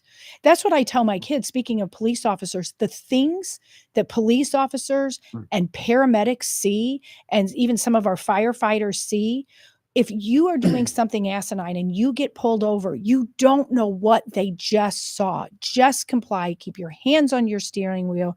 And so many police officers, and even police officer suicide rates are going up. And they just see so much, and they have such little support from a lot of communities and their mayors. And, like you were just talking about that, Vic, about, the Boston mayor is going to show all of the police officers that have done things. No, she wants to show their personnel files. That's terrible. And she doesn't want to prosecute people for thefts in Boston. Yeah. That coming from the mayor. From the chat line, she will be in a mental institution. Well, that's where she goes for sure. You can't be in your right mind. She won't be behind bars. She'll be in a mental institution. And do we even have that many mental institutions anymore? There's enough. There's enough to put her in one. There's less than there was 20, 30 years ago. But yes, there's plenty of room to put her there. Yeah. I'm sorry, there's a special place in hell for people like her, and don't give me this mental health bullshit. That's an act of pure evil, and she should only see the inside of a gas chamber. You have to be a special kind of evil. You do. There has to be, if you believe in like somebody being attacked by Satan, so to speak, there's only pure evil that could kill your child. I don't even understand being that angry you would even ever want to smack your kid around very much. I just don't understand that kind of anger that wells up with your child. I really don't. But no, it doesn't have to be anger with the children. I don't even think she was angry with the kids. We don't know. Yeah, we don't know. It's some sort of mental illness that tells you have to do this, you have to do that. Yeah. And that kind of mental illness is just pure evil deep down, because she can't be trusted outside in society again. Yeah. We don't know anything else about that and what's going on right now. All we know is, she killed her 9-year-old or 2-year-old and in just bizarre ways, and just walked into the police station. We continue to give you Yeah, I didn't want to spend a ton of time on it, but since it is a national story and it's in our backyard, we have to bring that up. Yes. Another interesting thing that happened, charges against the world's best golfer, Scotty Scheffler, being dropped. So they're being dropped today, as they should. He was arrested May 17th. We showed you that video. Unfortunately, the law enforcement officer, there was video that showed that he wasn't really telling the truth about what Scotty Scheffler did or did not do. Scotty Scheffler didn't do anything wrong that day. And that became a national story. Yeah. And now the charges are being dropped. And they're being dropped because, well, there was evidence that showed he didn't do anything. He was trying to drive through. The officer said that certain actions took place that didn't. And by the way, that can happen. We promote police and we're going to. Yes. But sometimes yeah, there are situations where stories are told that aren't 100% true for whatever reason. And we do know that police are put in a very bad spot most of the time. And stories like this, which we were just talking about as well. Yeah. Well, because that wasn't fair to him. He wasn't doing anything wrong. He was where he was supposed to be. I'm not sure what the police officer was angry about, but he wasn't right in this. He absolutely wasn't. So charges were dropped. So Scotty Scheffler can go back to just being the world's best golfer. Well, good for him. Good for him. And try to enjoy his day and be glad that situation is over. Yeah. That's for sure. I couldn't remember. Did I send you another picture, Scott? Did we go through everything, Joe, from the standpoint of the content that I had pushed forward to you? I just wanted to make sure because I lost my note. Yeah. That's everything that you sent today. Okay. I was just trying to make sure from that standpoint where we were. By the way, the jury is in the Trump trial. They're now behind closed doors. So they're there. And now we wait and see where it goes, what happens. And then the other thing about this is what happens when a verdict comes back? What if there's a hung jury? Then does all the attention move to the other case or another case, or where does it go? What happens? Because this has been front and center from the start. It's never going to stop. What is the next situation that gets all the attention? Right. It'll be something else, and it'll be something that they already have in their back pocket. The Democrats are already onto their next plan. If this doesn't work, they're going to think of something. And that's not me just speculating.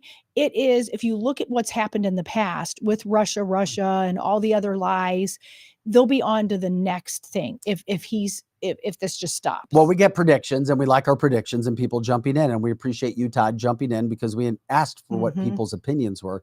Todd says, quote, verdict before lunchtime, not guilty, lock it in. Really? Wow. If that's locked in and Donald Trump gets all that praise, are you kidding me? Wow. Jay Sanders, verdict this afternoon. Damn. Yeah, a lot of people on our chat lines are saying they think the verdict is this afternoon. And that's earlier than I would have thought. I thought we would have it by Friday. That's what I was saying. I want to know what else is going on right now. That's what I said. There a mouse there. But then like Scott was saying earlier in the 8 o'clock hour that you can't predict those things because you don't know what the jurors are talking about. But I would love to be a little fly on the wall listening to the jurors right now. I would just love to hear that. And to see the ones that have TDS and see the ones like maybe a lawyer in there or something that is really just trying to follow the law and the judge instructions. I mean, this could be really interesting. And you know what? Does anyone on our chat line or anyone listening think that, say, if it's a hung jury or he's found not guilty, do you think there's going to be protests all over the street? No, I don't. You really don't? No, I don't. Todd says, hey guys, let me remind you, these are New Yorkers on the jury. They don't have patience. They want it done. I date a New Yorker. Megan's from New York. But she has some of the most patience I've ever seen in anybody. Well, I don't know, Todd. She's with me. Come on. Well, yeah, she has to have a lot of patience if she's dating you. That's right. Not all New Yorkers are that way, but I understand your point. She's been in Missouri long enough to learn Missouri patience. That's what that is. Is that a thing called Missouri patience? Yeah, have Missouri. A lot of people in Missouri have to have patience. But yeah, I mean, it's crazy. And Bendy's saying or asking, they have to agree on all 34 counts, she guesses. Oh my God. That could take a while. Yeah. I mean, Megan says, if you pray now for wisdom and courage for the jurors. By the way, Megan will be in the next 2 days. Mm-hmm. I'm going to South Carolina. Megan will be in because Megan is taking me to South Carolina. I haven't been there in a long, long time to meet her New York parents. Have you ever met her parents? No. So this is the first time. Okay, well, this brings it to another level. You know that, right? Once you meet the parents, it brings it to another level. Seriously. Yeah, so be prepared. Okay. And I'm not saying that that's what Megan is doing. I'm just saying that's what parents do. Once you meet the parents, you've now gone on a different level. All right. I look forward to it. It's a commitment level that when you meet the parents. It doesn't matter if you're 17 or you're 75. Well, I don't, maybe not 75. The parents are probably dead, but you know. Well, that's where I'll be the next 2 days. Mm-hmm. So Megan will be in, which made me bring that up in the first place. Mm-hmm. Todd says, yeah, Meet the Parents. What a great movie too. Bad De Niro turned into such a dick. Oh my gosh. Good point. Yeah. Meet the Fockers. You know, he really is a Focker. He is a total Focker. He's a total Focker. He played CIA. Yeah. Yeah. He played the CIA. Oh my God. He was a total Meet the Fockers. Mm-hmm. That's right. That was all a good tie-in, you guys. That was really good. So every time you see De Niro now, say, you really are a Focker. That's awesome. Mm-hmm. Gary says it will be locked. Mm-hmm. The jury, I'm assuming that's what you mean, locked? That's what you have to be talking about, right? Yeah. Nothing like giving Vic anxiety about meeting Megan's parents or anything else, Lizzie. Well, I'm just this show is about the truth. It is. I'm just bringing the truth out. An effort for truth. That's right. The truth of meeting the parents. Unless you're De Niro, you don't have to worry about that if you met him. you don't have to worry about them. And I'm sure her parents are not like the De Niros. No, not at all. I'm sure they're not. Well, nobody's like him. No, they're as sweet as she is. Connie says, I think there's going to be a fist fight behind closed doors, dealing with libs who hate Trump and anyone who dares challenge a guilty verdict. I would not be surprised, Connie. That's a good point. That sounds bizarre if we were living, 20 years ago, but we just showed the video of, that lady was a liberal. I mean, they just get so mad, and they do have Trump derangement syndrome. Can you imagine if somebody back there is like De Niro, the fighting that's going on in there? Oh my God. That is insane. Yeah, that is insane. That is insane. But I'm sure there's some really heated discussions in there. And we talked about yesterday, say there's only one. Okay, say there's only one person that is part of the defense, and that would be, quote, either a Trump supporter or maybe somebody that's just trying to be fair here. And could their life be at jeopardy, or at least their well-being or their jobs now? So there's a lot of pressure back there. A lot of pressure. And by the way, before we get out of here today, one other story that came down yesterday, and it kind of lost attention with everything that's going on in New York right now and Robert De Niro, but the Supreme Court yesterday, the United States Supreme Court ruled that Texas's law, which was SB 4, is constitutional, which grants Texas or Texans the right to detain, arrest, and expel anyone from crossing the Texas border illegally. The majority on the Supreme Court voted 6-3.